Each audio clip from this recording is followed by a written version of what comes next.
ಅದಕ್ಕೇನು ತೊಂದರೆ ಏನಿಲ್ಲ. ರಾಷ್ಟ್ರ ರಾಜಕಾರಣದಲ್ಲಿ ಇನ್ನೇನು ಕೆಲವೇ ತಿಂಗಳಲ್ಲಿ ಚುನಾವಣೆ ಬದಲಾವಣೆ ಆಗ್ಬೋದು. ಹೇಳಿದ ಅಲ್ಲೋಲು ಕಲ್ಲೋಲು ಆಗ್ತದೆ, ರಾಜಕೀಯ ಅಸ್ಥಿರ ಆಗ್ತದೆ. ಈ ಲೋಕಸಭಾ ಚುನಾವಣೆ ವೇಳೆನೇ ಆಗ್ತದೆ ಸುಮ್ಮನೆ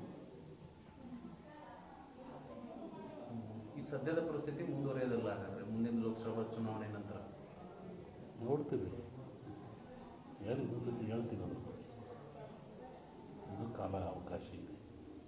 ಡಿಸೆಂಬರ್ ವೇಳೆಗೆ ಚುನಾವಣೆ ಬರ್ತದೆ. ನಾವು ವಾಪಸ್ಸು ಊರಿಗೆ ಹೋಗ್ಬೇಕು. ಚುನಾವಣೆ ಪೂರ್ವದಲ್ಲಿ ಅಸ್ಥಿರತೆ ಯಾವ್ದಾರು ಹೇಳಿ ಅಪಾಯ ತಂದುಕೊಳ್ಳೋಕೆ ಇಷ್ಟಪಡಲ್ಲ ನಾನು. ಒಳ್ಳೇದಾಗಲಿಲ್ಲ. ಈಗ ರಾಜ್ಯದಲ್ಲಿ ಅಸ್ಥಿರತೆ ಉಂಟಾಗ್ತಾ ಇದೆ ಅಂತ ಮುನ್ಸೂಚನೆ ಕಾಣ್ತಿದೆ. ಅವರವ್ರ ಸರ್ಕಾರದ ವಿರುದ್ಧ ಅವರವರೇ ಲೆಟರ್ ಬರೆಯೋದು, ಕಮಿಷನ್ ಜಾಸ್ತಿ ಸಹಜವಾಗಿರೋದಲ್ರಿ. ಮನುಷ್ಯನಿಗೆ ಸಹಜವಾಗಿರೋದೇ ಅವನ್ನೇನು, ಯಾರನ್ನೂ ತೃಪ್ತಿಪಡಿಸೋಕ್ಕಾಗಲ್ಲ. ಅವಾಗ ಆಸನೆಗಳು ಮೂಡ್ತವೆ. ಅಪ್ಪನ ವಾಪಸ್ ನಾವು ಊರಿಗೆ ಹೋಗ್ಬೇಕಂದ್ರಲ್ಲ, ಯಾವ ಅರ್ಥದೊಳಗೆ ನೀವೇನೋ ಹೇಳಿ, ನಾವೇನೋ ಹೇಳಿ. ಅಲ್ಲ, ಈ ಹಿಂದಿನ ಆ ಥರದ ಥ್ರೆಟ್ಗಳು ಬಂದಿದ್ವು ಅಂತ ಬರಲ್ಲ ಮಾಡ್ಕೊಳಲ್ಲ ಅಷ್ಟೇ. ನೀವೇ ಹೋಗತ್ತಿಗೆ ಅಂತ ಸ್ಟಾರ್ಟ್ ಆಗ್ತದೆ. ಏನಾದ್ರು ಹೇಳಿ ಅದಕ್ಕೆ ಅವಕಾಶನೇ ಕೊಟ್ಟಿರ್ಬಾರ್ದು ಅಷ್ಟೇ. ಆ ಥರ ಸಂದರ್ಭಗಳೇನಾದರೂ ಇಲ್ಲ, ಆಗೋದು ಬೇಡ ಅಷ್ಟೇ. ನೀವು ಸ್ವಲ್ಪ ಆ ಥರ ಹೇಳಿಕೆ ಕೊಟ್ಟರು ಚಲೋ. ಇಲ್ಲ, ಆ ಥರ ಹೇಳಿಕೆ ನಿಮ್ಮ ಭವಿಷ್ಯನ ಎಲ್ಲರೂ ನೋಡ್ತಿರ್ತಾರೆ, ಕಾಯ್ತಿರ್ತಾರೆ, ಏನು ಹೇಳ್ತಿರ್ತಾರೆ ಅಂತೇಳಿ. ನೀವು ಮುಂದೆ ಹೇಳಿದ ನಂತರ ನಮಗೆ ಸಮಸ್ಯೆ. ಸಿದ್ಧಾಂತವೇ ಅದು, ಕಂಪ್ಲೀಟ್ ಸಿದ್ಧಾಂತನೇ ಅದು. ಅವ್ರು ಹೇಳುತ್ತಲೇ ಇರ್ತಾರೆ, ನಾವು ಊಟ ಮಾಡ್ತಲೇ ಇರಬೇಕು ಅಷ್ಟೇ. ಅದಕ್ಕೆ ಸಂಬಂಧ ಇಲ್ಲ ಅಷ್ಟೇ. ಧರ್ಮದ ವ್ಯಾಖ್ಯಾನವೇ ಬೇರೆ ಇದೆ. ಅವ್ರಿಗೆ ಯಾರು ಹೇಳಿದ್ರು ಹಿಂದೂ ಧರ್ಮ ಯಾರು ಹುಟ್ಟಿಸಿದ್ರು ಅಂತ. ಸುಮ್ಮನೆ ಯಾಕೆ ಹೇಳ್ತಾರೆ, ನೋವಾಗಿದ್ದು ಕೇಳ್ತಾರೆ.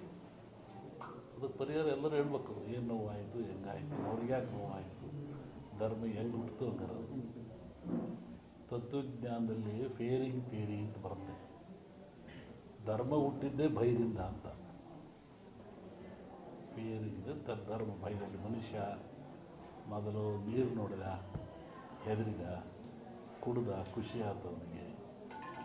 ಬೆಂಕಿ ನೋಡಿದ, ಸುಡ್ತು, ಹೆದರಿದ, ಅದು ಬೇಸಿಗೆ ತಿಂದ, ಖುಷಿ ಆಯ್ತು ಅವನಿಗೆ.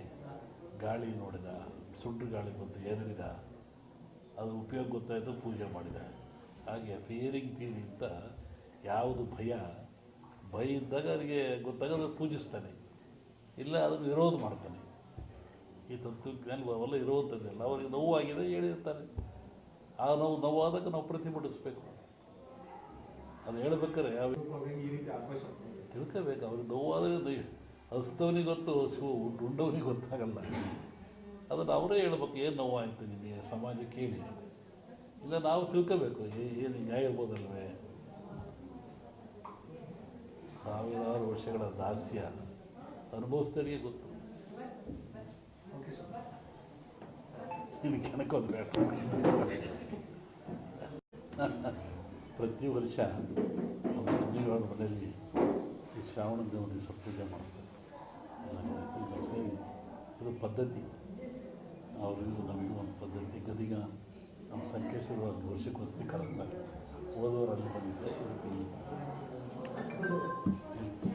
ರಾಜ್ಯದಲ್ಲಿ ಮಳೆ ಇಲ್ಲ, ಸಂಪೂರ್ಣವಾಗಿ ಮಳೆ ಕಡಿಮೆ ಆಗಿದೆ.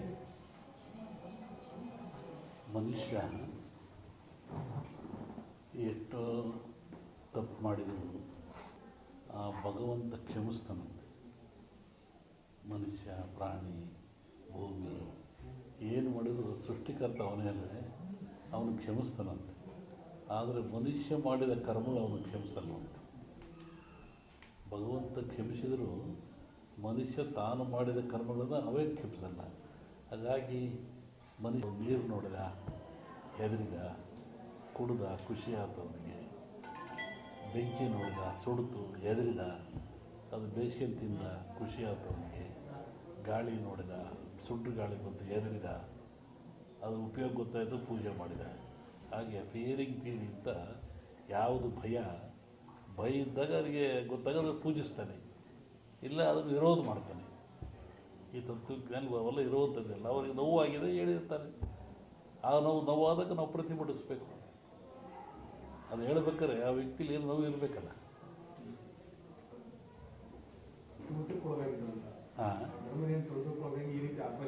ತಿಳ್ಕೋಬೇಕು. ಅವ್ರಿಗೆ ನೋವಾದರೆ ಹಸ್ತವನಿಗೆ ಗೊತ್ತು, ಉಂಡವನಿಗೆ ಗೊತ್ತಾಗಲ್ಲ.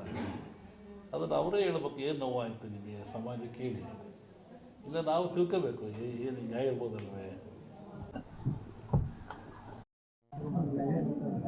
20 ದಿವಸ ಹಿಂದೆ ನಾನು ಧಾರವಾಡದಲ್ಲಿ ಹೇಳಿದ್ದೆ. ನಾನು ಈ ಥರ ಮಳೆ ಆಗುತ್ತೆ, ಭೂಮಿ ಕಂಪಿಸುತ್ತೆ, ಗುಡ್ಡಗಳು ಬೀಳ್ತವೆ, ಜನಗಳು ಸಾಯ್ತಾರೆ, ರೋಗ ರುಜಿನಗಳು ಹೆಚ್ಚಾಗ್ತವೆ. ಇದು ಇಂಡಿಯಾಕ್ಕಲ್ಲ, ಜಾಗತಿಕ ಮಟ್ಟದಲ್ಲಿ ಕೆಲವು ರಾಜ್ಯಗಳು ಮುಳುಗ್ತವೆ ಅಂತ ಹೇಳಿದ್ದ ನಾನು. ಈಗ ಅದರ ಪ್ರಕಾರವಾಗಿ ನನ್ನ ಲೆಕ್ಕ ಇನ್ನೂ ಅಮಾವಾಸ್ಯೆವರೆಗೆ ಇರ್ತದೆ. ಅಮಾವಾಸ್ಯೆ ನಂತರ ಮತ್ತು ಬೇರೆ ಭಾಗದಲ್ಲಿ ಹೋಗ್ತದೆ ಅದು. ಒಟ್ಟಿಗೆ ಇದು ಕ್ರೋಧಿನಾಮ ಸಂವತ್ಸರ. ಕ್ರೋಧನ ಸಿಟ್ಟು ಅಂತ ನಮ್ಮ ಹಿಂದೂಗಳ ಪ್ರಕಾರವಾಗಿ. ಇದರಾಗ ಒಳ್ಳೆಯದು ಕೆಟ್ಟದಿದೆ. ಒಳ್ಳೆಯದಕ್ಕಿಂತ ಕೆಟ್ಟದೇ ಜಾಸ್ತಿ ಪ್ರಾಕೃತಿಕವಾಗಿ. ಹಾಗಾಗಿ ಪ್ರಾಕೃತಿಕ ದೋಷ ಇದು ಮುಂದುವರಿಯುತ್ತೆ. ನನ್ನ ಲೆಕ್ಕದಲ್ಲಿ ಅಮಾವಾಸ್ಯೆವರೆಗೂ ಒಂದು ಭಾಗದಲ್ಲಿ ಕಮ್ಮಿ ಆಗ್ತದೆ, ಅಮಾವಾಸ್ಯೆಗಳು ಮತ್ತೊಂದು ಭಾಗದಲ್ಲಿ ಜಾಸ್ತಿ ಆಗ್ತದೆ. ಇದು ಇಂಡಿಯಾಗೆ ಅಂತೆಲ್ಲ ಹಲವರು ವರ್ಲ್ಡ್ ಹೇಳ್ತಿರೋದು. ನಾನು ಜಲಕಂಟಕ ಹೇಳಿದ್ನಲ್ಲ, ಜಲಕಂಟಕ ಇದೆ, ಎಲ್ಲ ಡ್ಯಾಮ್ಗಳು ತುಂಬ್ತವೆ ಅಂತ ಹೇಳಿದ್ದೆ ನಾನು. ಇದೆಲ್ಲ ನಡೆದಲ್ಲಿ ಹೇಳಿದ 20 ದಿವಸ ಧಾರವಾಡದಲ್ಲಿ ಹೇಳಿದ್ದೆ ನಾನು. ಇದು ನಡೆದಿರೋದೆಲ್ಲ ಮುಂದೆಲ್ಲ ಅದೇ ಅನಿಷ್ಟ ಜಾಸ್ತಿ. ಆಮೇಲೆ ಕರ್ನಾಟಕ ಪೊಲಿಟಿಕ್ಸು.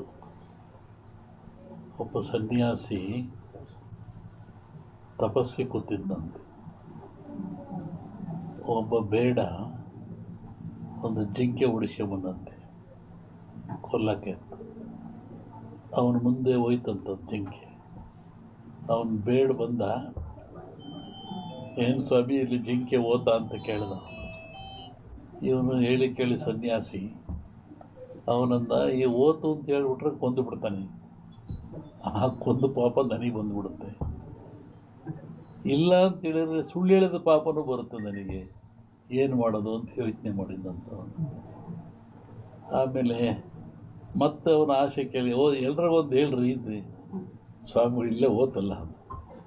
ಅದಕ್ಕೆ ಅವನು ಸನ್ಯಾಸಿ ಹೇಳಿದಂತೆ, ಯಾವುದು ನೋಡ್ತು ಅದಕ್ಕೆ ಮಾತಾಡೋಕ್ಕೆ ಬರಲ್ಲ, ಯಾವುದು ಮಾತಾಡುತ್ತೋ ಅದು ನೋಡಲ್ಲ, ಏನು ಮಾಡಪ್ಪ.